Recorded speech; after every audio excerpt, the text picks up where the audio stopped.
Bismillahirrahmanirrahim. Assalamualaikum warahmatullahi wabarakatuh.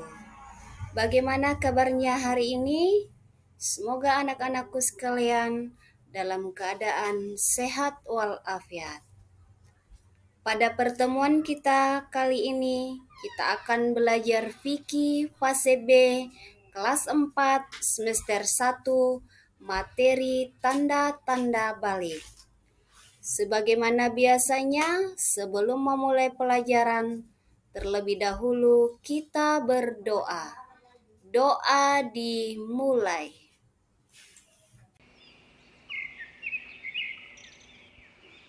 Raditu billahi rabba wa bil islami dina wa bi muhammadin nabiyya wa rasula.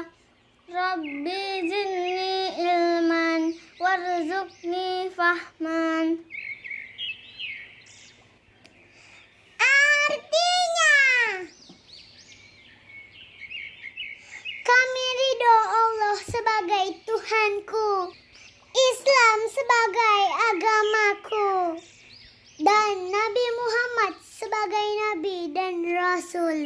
Ya Allah, tambahkanlah kepadaku ilmu dan berikanlah aku pengertian yang baik.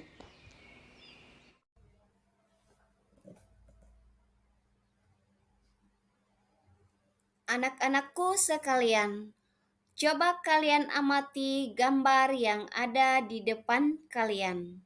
Gambar apakah itu? Nah, itu adalah gambar anak yang belum balik. Menurut kalian, apakah anak yang belum balik sudah dibebankan untuk menjalankan ibadah seperti sholat dan puasa? Tentu tidak, bukan? Nah, siapa saja yang diwajibkan untuk menjalankan ibadah seperti sholat dan puasa? Untuk lebih jelasnya, mari kita memasuki materi tanda-tanda balik berikut ini. Anak-anakku sekalian, yang pertama yang harus kita pahami adalah tentang mukallaf. Apa itu mukallaf? Mukallaf adalah orang yang wajib menjalankan kewajiban agama. Ada 3 syarat yang dipenuhi untuk dapat dikatakan sebagai mukallaf. Nah, apa saja syarat-syaratnya? Syarat-syaratnya yang pertama adalah balik, yang kedua adalah berakal sehat, dan yang ketiga adalah telah sampai dakwah Islam padanya. Tanda-tanda balik. Balik secara bahasa berasal dari kata balaghah yang artinya sampai. Secara istilah, balik artinya telah sampai usia seseorang pada kedewasaan.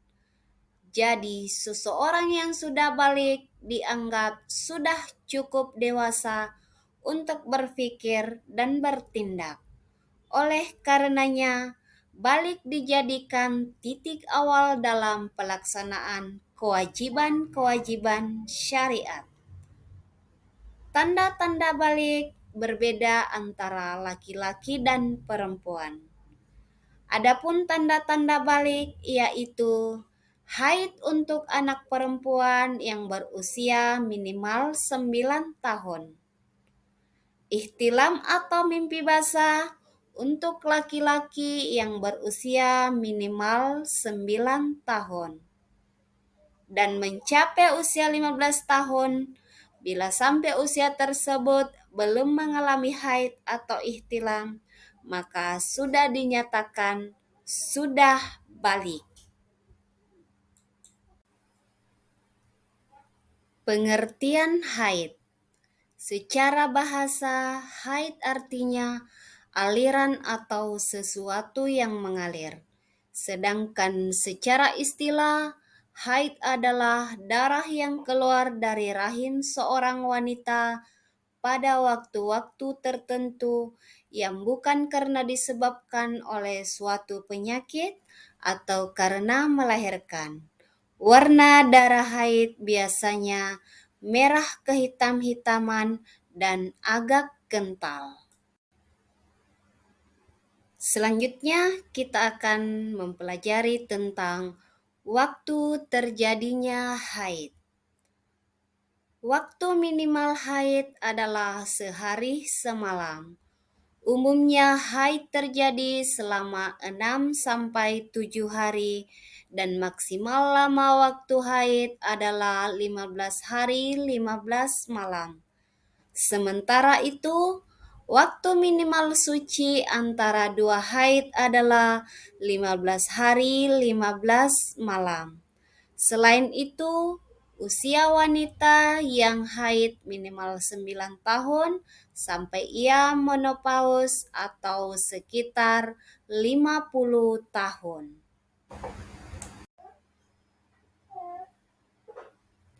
Anak-anakku sekalian, darah yang keluarnya kurang dari masa minimal haid atau lebih dari masa maksimal haid disebut sebagai darah istihadah.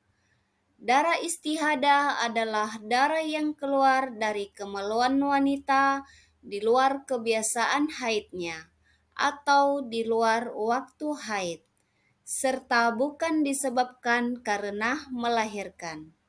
Nah, jadi dapat kita simpulkan bahwa istihadah terjadi dalam kondisi darah keluar dalam waktu kurang dari 24 jam, darah keluar dalam waktu lebih dari 15 hari 15 malam, dan darah keluar sebelum 15 hari dari masa suci haid sebelumnya. Anak-anakku sekalian, adapun hal-hal yang dilarang bagi perempuan yang sedang haid. Yang pertama adalah dilarang untuk menunaikan sholat, baik salat wajib maupun salat sunnah.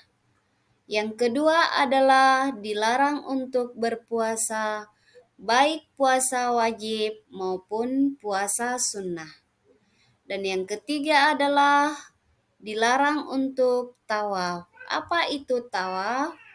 Tawaf itu adalah mengelilingi Ka'bah bagi umat Islam yang sedang menunaikan ibadah haji maupun ibadah umrah.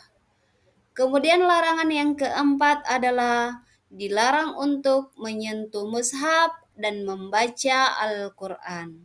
Dan yang kelima adalah dilarang untuk beriktikaf atau berdiam diri di dalam masjid.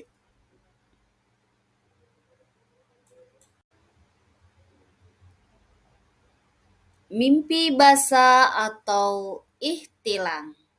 Terjadinya mimpi basah. Mimpi basah terjadi ketika seorang laki-laki tidur, kemudian saat bangun sudah mengeluarkan mani atau sperma. Mimpi basah ini merupakan tanda-tanda balik bagi laki-laki. Jadi, laki-laki yang sudah mengalami mimpi basah sudah mulai dibebani kewajiban agama jika ia berakal sehat dan telah sampai dakwah Islam padanya. Mimpi basah merupakan sebuah hadas besar. Orang yang masih mempunyai hadas besar disebabkan mimpi basah disebut sebagai junub.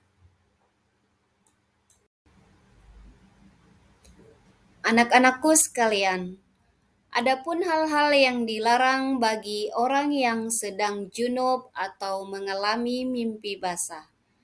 Yang pertama adalah dilarang untuk menunaikan sholat, baik sholat fardu maupun sholat sunnah. Kemudian larangan yang kedua adalah dilarang untuk tawaf. yaitu mengelilingi Ka'bah bagi umat Islam yang sedang menunaikan ibadah haji maupun ibadah umrah. Kemudian larangan yang ketiga adalah dilarang menyentuh mushaf dan membaca Al-Quran. Dan larangan yang keempat adalah dilarang untuk itikaf, yaitu berdiam diri di masjid dengan tujuan niat untuk melakukan ibadah. Anak-anakku sekalian, nah itulah materi tentang tanda-tanda balik. Mari kita menutup pembelajaran kita pada hari ini dengan bersama-sama membaca doa penutup majelis. Subhanakallahumma wa bihamdika asyhadu an la ilaha illa anta astaghfiruka wa atubu ilaik.